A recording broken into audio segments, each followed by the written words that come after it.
Sa gitna ng madilim at magulong larangan ng digmaan sa Siversk sa rehiyon ng Donetsk sa Ukraine, kung saan ang masangsang na amoy ng pulbura ay halo sa nasunog na lupa at walang tigil na pagsabog, isang sundalong Ukranyano na tinutukoy bilang tanker ay nakayuko sa isang mababaw na hukay, wala pang 1 kilometro mula sa unahan ng kanyang grupo.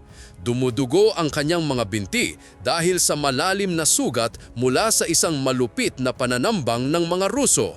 3 sa 4 na kasama niya sa patrol ang napatay. Iniwan si tanker na mag-isa sa mapanganib na no man's land. Malapit ang mga kaaway, lalong humihigpit ang kanilang pagkukubkob sa bawat oras. Pero hindi sumuko si tanker, kumapit sa kanyang matibay na loob at isang munting pag-asa ng kaligtasan. Sa punong tanggapan ng Rubish Brigade, kung saan naroon ang ika-4 na Freedom Battalion, makapal ang tensyon sa hangin. Sa isang malaking screen, ipinakita ng mga live feed mula sa mga Unmanned Aerial Vehicle (UAV) ang desperadong pakikibaka ni tanker. 5 araw la ang niyang nilalaban ang mga walang humpay na pag-atake ng mga sundalong Ruso. Ang mga UAV ng Ukraine na parang mga anghel na tagapagbantay ay nagbigay ng mahalagang tulong mula sa himpapawid, pinipigil ang pagsulong ng kaaway.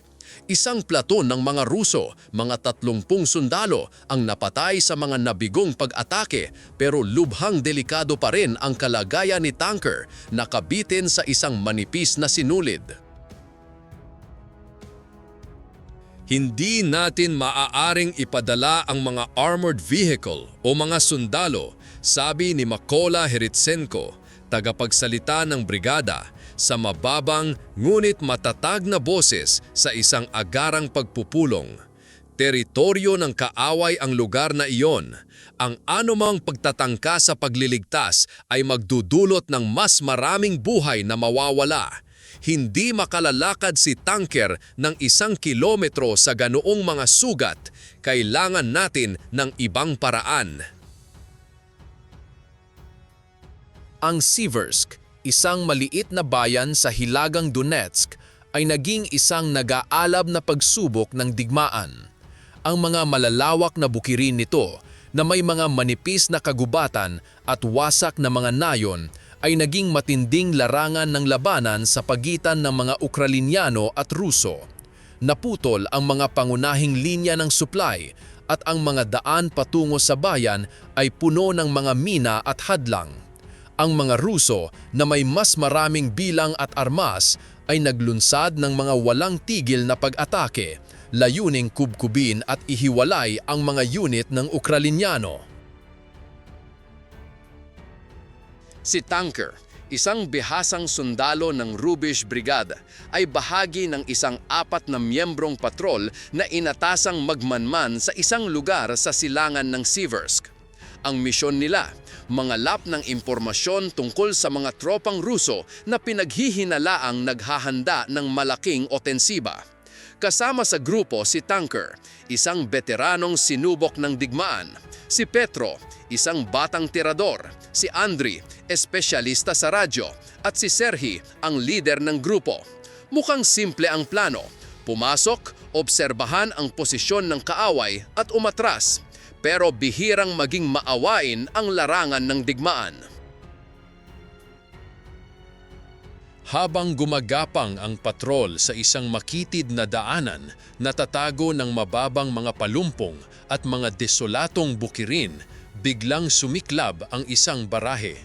Ang mga puwersang Ruso, nagtatago sa malapit na mga kakahuyan, ay naglunsad ng kanilang pananambang. Ang mga machine gun ay pumunit sa hangin at ang mga granada ay sumabog, ginawang nagliliyab na sona ng kamatayan. Sina Petro at Andriy ay agad na bumagsak, habang si Serhiy na lumalaban ay napatay ilang minuto pagkatapos. Si tanker na may matalas na reflexes ay gumulong sa isang mababaw na hukay, nagtago sa ilalim ng tuyong damo at lupa. Isang piraso ng shrapnel ang tumusok sa kanyang kanang hita, iniwan siyang duguan at nakulong sa teritoryo ng kaaway. Sa loob ng susunod na 5 araw, si tanker ay naharap sa walang tigil na panganib. Sa araw, hindi siya gumagalaw upang iwasan ang mga patrol ng Ruso na may mga advanced na kagamitan sa pagsisiyasat. Kaya lamang siyang gumapang ng ilang metro sa ilalim ng dilim.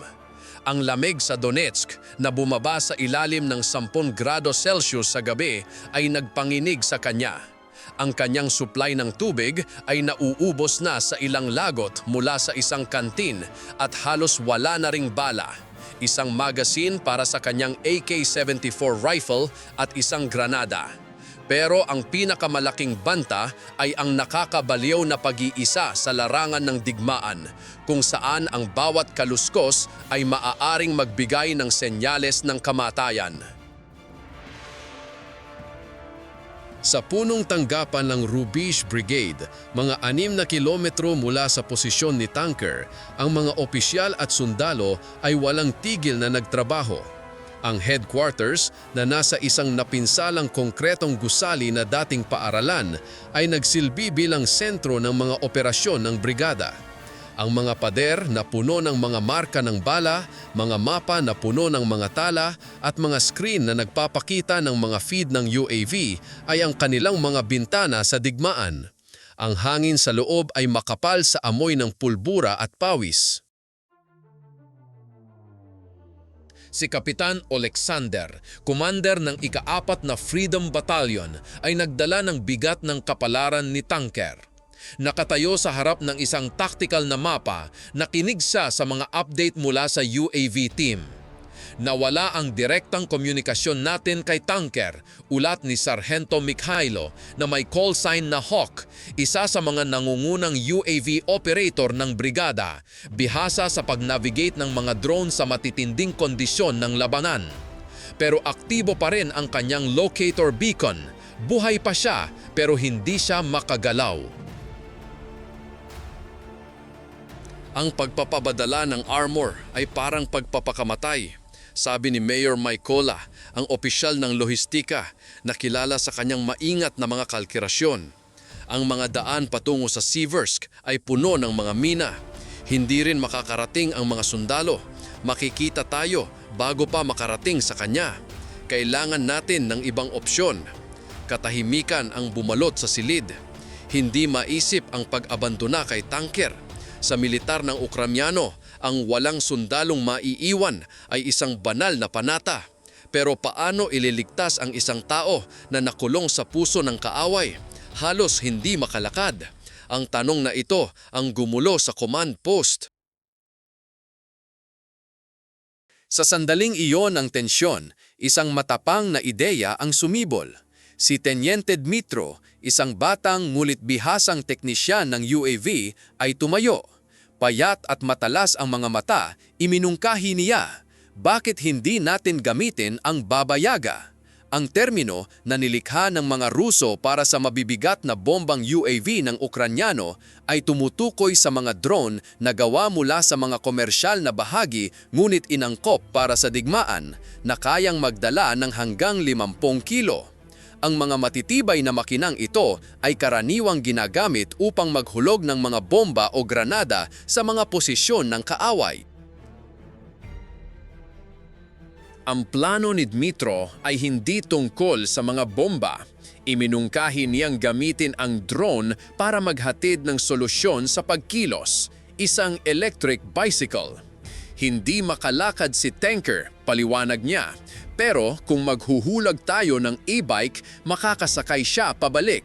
Mas magaan ito kaysa sa sasakyan at kaya ng babayaga ang isang 45 kilong karga. Naghulog na tayo ng mas mabigat na kagamitan dati. Nagulat ang silid. E-bike? Seryoso ka ba? Tanong ng isang opisyal. Nanindigan si Dmitro, idinetalye ang kanyang plano. Magaan ito, madaling imanyobra at kayang hawakan ang magaspang na lupain. Kung iuhulog natin ito ng eksakto, kailangan lang ni tanker na sumakay at magmaneho. Itatago siya ng drone mula sa itaas. Matapang ang ideya, pero ito lang ang kislap ng pag-asa. Pagkatapos ng isang sandaling pag-iisip, tumango si Kapitan Alexander. Gawin natin, pero bilisan natin. Nauubusan na ng oras si tanker. Ang technical na koponan ng Rubish Brigade ay agad na kumilos. Sa isang sulok ng command post, sinuri ng mga technician ang bawat babayaga. Bagamat simple kumpara sa mga Western military drone, ang mga Ukrainian-modified na UAV na ito, na gawa mula sa mga komersyal na bahagi, ay may mga pinahusay na makina, infrared camera at tumpak na GPS. Ang napiling drone ay isang high-powered na modelo na kayang magdala ng 50 kilo sa ilalim ng ideal na kondisyon. Ang hamon ay hindi lamang ang timbang. Ang paghatid ng e-bike ay nangangailangan ng tumpak na katupakan, matibay na mga kable at isang ruta ng paglipad na malayo sa mga anti-aircraft fire ng Ruso. Ang napiling e-bike ay isang sibilyang modelo na may timbang na halos 45 kilo na may 500 watt na motor na sapat ang lakas para sa magaspang na lupain. Ang aluminum frame nito ay magaan ngunit matibay, perpekto para sa misyon. Ang mga technician ay nag-welding ng mga bakal na kawit sa frame para sa pagkakabit ng drone. Sinuri ang bawat detalye, lakas ng kable, kapangyarihan ng motor ng drone, trayektorya ng paglipad. Isang maling hakbang ay maaaring magdulot ng kabiguan sa misyon o mas masahol pa, may papadala si tanker sa kaaway. Samantala, sa larangan ng digmaan, ang mga support UAV ay patuloy na nagbabantay.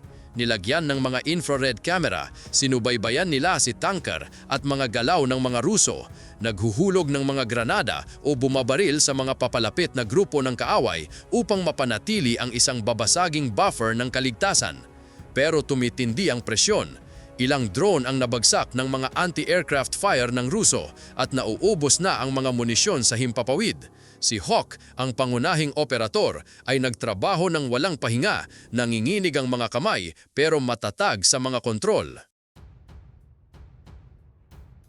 Sa ikalimang araw, ang unang babayaga ay lumipad, dala ang e-bike na parang isang multong higante.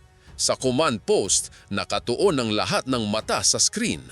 Ipinakita ng kamera ng drone ang e-bike na bahagyang umuugoy sa hangin pero sigurado ng mga kable. Ang ruta ng paglipad ay maingat na binalak upang iwasan ng mga air defense ng Ruso na natukoy ng intelligence. Pero bago makarating kay tanker, isang barahe ng anti-aircraft fire ang sumiklab.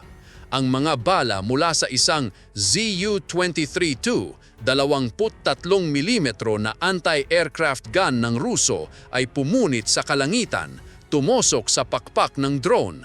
Sumiklab ang makina at ang babayaga ay bumagsak sa isang bukirin na 550 metro mula kay tanker.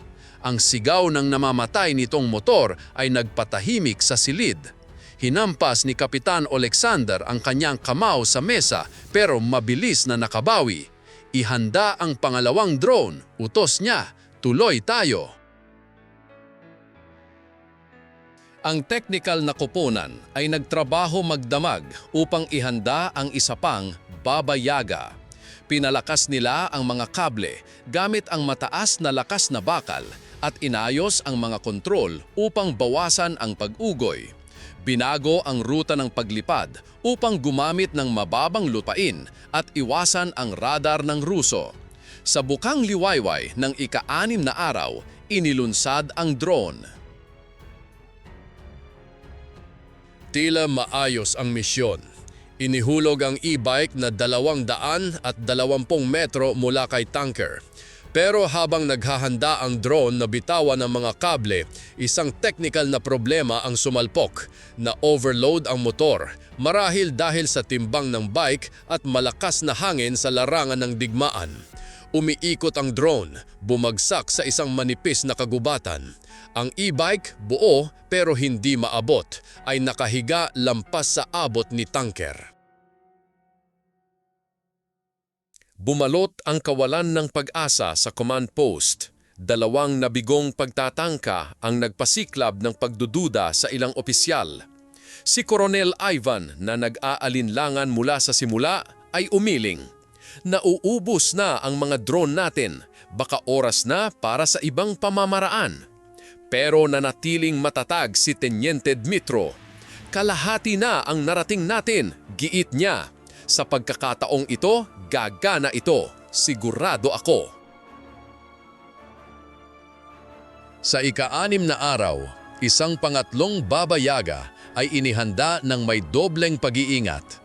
Gumamit ang koponan ng mas bagong drone na mas malakas na makina at na-optimize na mga kontrol. Ang mga kable ay in-upgrade upang makayanan ang hanggang 65 kilo. Ang ruta ng paglipad ay muling kinuwenta gamit ang mababang lupain at manipis na kagubatan upang iwasan ang radar ng Ruso. Lahat ay handa na.